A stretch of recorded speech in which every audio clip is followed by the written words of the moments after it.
Primavera de 1943 en Los Álamos. Tenía 24 años. Apenas había aprobado mi doctorado, rodeado de leyendas como Fermi y Bohr. Para la mayoría de la gente yo no era nadie, excepto para un hombre que silenciosamente vio algo diferente. Sin decírmelo, Oppenheimer escribió una sola carta que cambiaría el arco de mi vida. Todos estos años después, todavía me pregunto qué vio y por qué importó tanto. El tren llegó a Laramie, Nuevo México, en la primavera de 1943. Yo tenía 24 años, llevaba una maleta gastada y un montón de cuadernos de física. Mi esposa Arlene ya estaba gravemente enferma, tuberculosis, sin cura a la vista. Oppenheimer le consiguió un lugar en un sanatorio cerca de Albuquerque, a 100 millas del laboratorio. No tenía por qué hacerlo, pero lo hizo. Ese gesto por sí solo me dijo algo sobre el tipo de líder que era. Los Álamos se sentía inacabado. Caminos polvorientos, barracones armados a toda prisa, cercas por todas partes. El aire era fino, el trabajo implacable. Yo acababa de dejar Princeton. Ni siquiera había pasado un año desde mi tesis. De repente, me nombraron jefe de grupo en la división teórica bajo Hans Bethe. Era absurdo. En realidad, a mi alrededor había hombres cuyos nombres llenaban libros de texto. Enrico Fermi, Niels Bohr, Edward Teller. La mayoría eran décadas mayores. Muchos ya famosos. Yo era el jefe de grupo más joven de todo el sitio.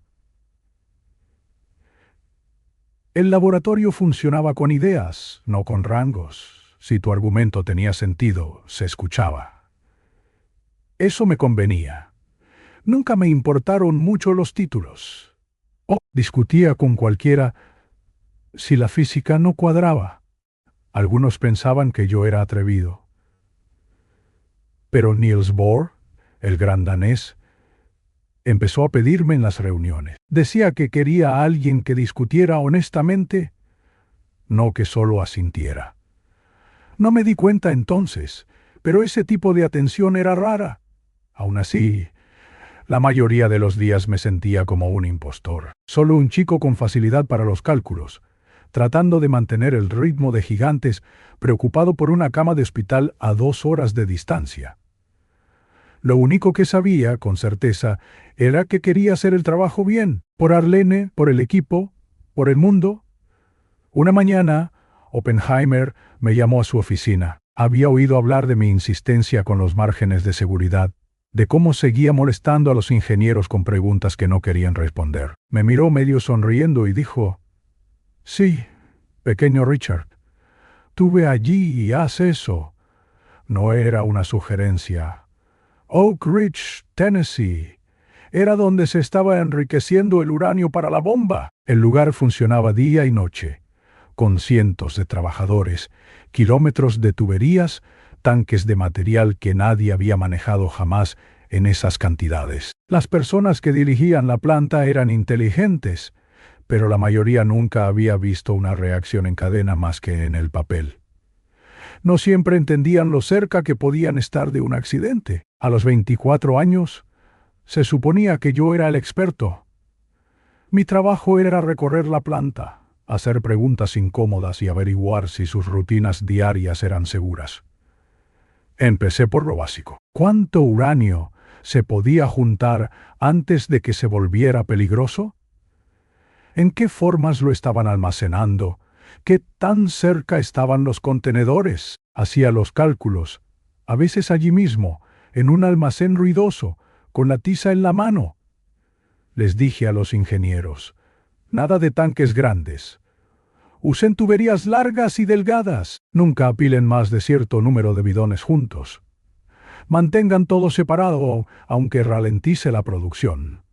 Las reglas tenían que ser lo suficientemente simples como para que nadie las olvidara en un apuro. A algunos no les gustaba que un chico de Los Álamos les dijera cómo dirigir su planta. Pero Oppenheimer lo había dejado claro. Si yo decía que algo era inseguro, la discusión terminaba ahí. Cambiaron los diseños de los tanques, reescribieron los procedimientos.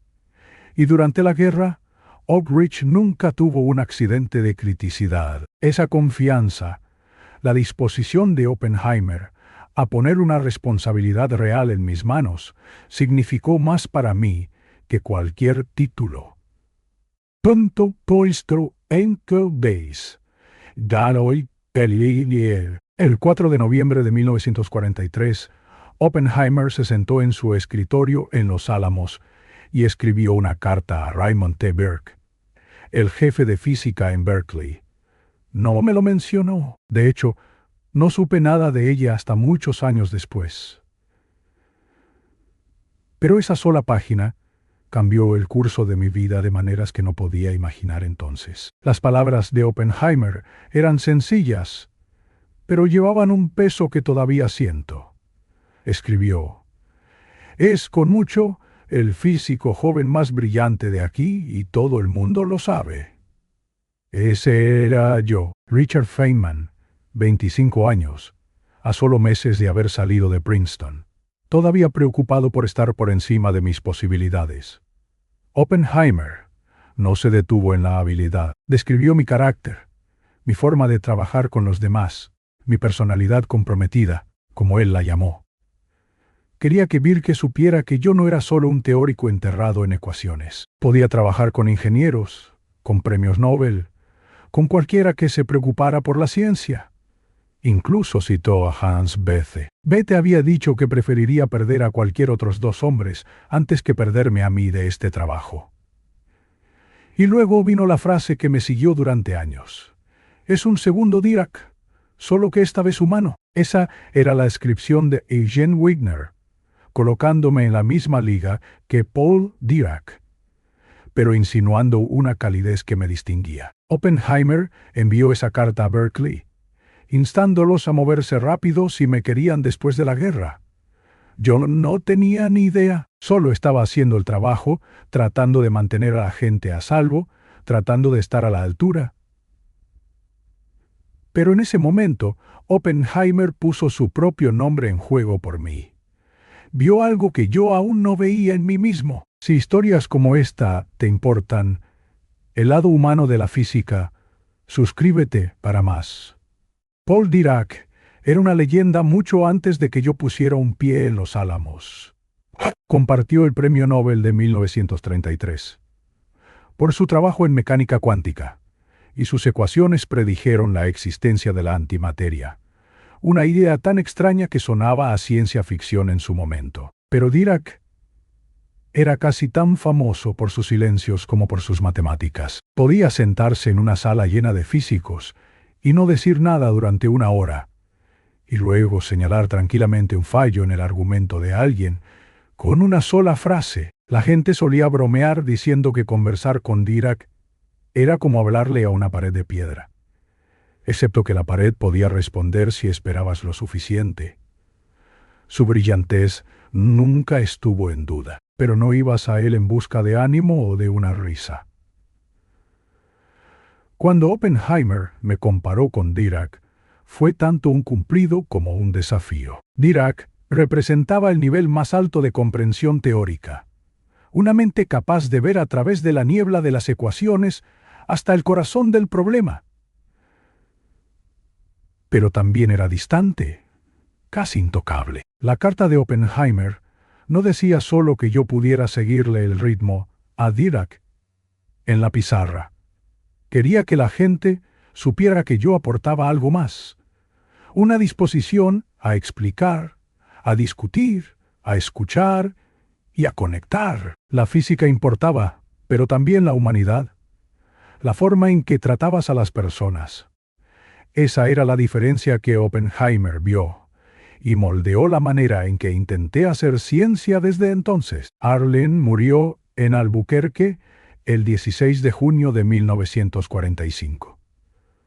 Un mes después, estuve en el desierto y vi cómo la primera bomba atómica volvía blanco el cielo nocturno. Después de la guerra, traté de perderme en el trabajo, pero todo se sentía vacío. Luego, Llegó la conferencia de Pocono en 1948, una reunión de las mejores mentes de la física, hombres cuyos nombres habían llenado mis cuadernos en el MIT. Fui invitado a presentar mi nuevo enfoque de la electrodinámica cuántica, algo que había desarrollado en horas solitarias en Cornell. Mis diagramas eran líneas y garabatos extraños que trazaban cómo interactuaban las partículas. La mayoría en la sala parecía confundida. Bohr, siempre el crítico más agudo, me presionó con dureza. Quería saber si esos dibujos eran solo trucos ingeniosos o si capturaban algo real de la naturaleza. Yo estaba de pie frente a la pizarra, sudando, tratando de explicar cómo cada camino contaba, cómo las matemáticas coincidían con los experimentos. Las preguntas seguían llegando. Respondí con la mayor honestidad posible, admitiendo lo que no sabía, defendiendo lo que sí. Cuando terminó la sesión, no hubo aplausos, solo un murmullo bajo mientras los gigantes se retiraban. Pero había resistido. Años después, esos diagramas se convertirían en el lenguaje de la física de partículas. En ese momento, comprendí que la carta de Oppenheimer no era una predicción. Era un desafío. Podría estar a la altura de la confianza que había depositado en mí, incluso cuando nadie más entendía lo que yo intentaba decir. En las primeras horas del 20 de octubre de 1965, el teléfono sonó en mi apartamento de Pasadena. Al otro lado de la línea, una voz desde Estocolmo, tranquila y formal, me decía que había sido galardonado con el Premio Nobel de Física. Me senté en el borde de la cama, escuchando las palabras, tratando de darles sentido. El premio fue compartido con Schwinger y Tomonaga por nuestro trabajo en electrodinámica cuántica. Las mismas ideas que una vez había defendido en una pizarra en la conferencia de Pocono, rodeado de las mejores mentes del mundo. Por un momento, los años entre los Álamos y esa llamada parecieron colapsar. Pensé en la carta de Oppenheimer, escrita mucho antes de que al mundo le importara quién era yo, y en todas las veces que había dudado de si pertenecía al grupo de los gigantes. El Nobel no fue una línea de meta, fue un sentimiento silencioso del mundo. Una confirmación de que la confianza depositada en mí, todos esos años atrás, no había sido mal colocada. Hoy, los avances aún dependen del valor de reconocer el potencial antes de que sea evidente.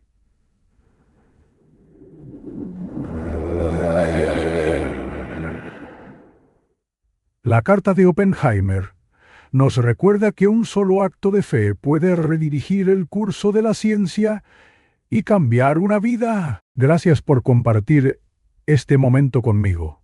Y quizá esa sea la lección final. La historia no siempre avanza solo por genios, ecuaciones o premios. A veces cambia porque alguien decide creer cuando todavía no hay pruebas, cuando el talento aún no es evidente para el mundo. Oppenheimer no solo escribió una carta, encendió una posibilidad, y esa posibilidad terminó iluminando una era entera de la física. Detrás de cada gran descubrimiento hay una chispa invisible, confianza, humanidad y el coraje de ver más allá del presente. La ciencia progresa cuando la mente es brillante, pero trasciende cuando el alma también lo es. Aquí recordamos esas historias, las que no solo explican el universo, sino lo que significa ser humano dentro de él. Esto es Soul Aihiron, donde la ciencia tiene alma.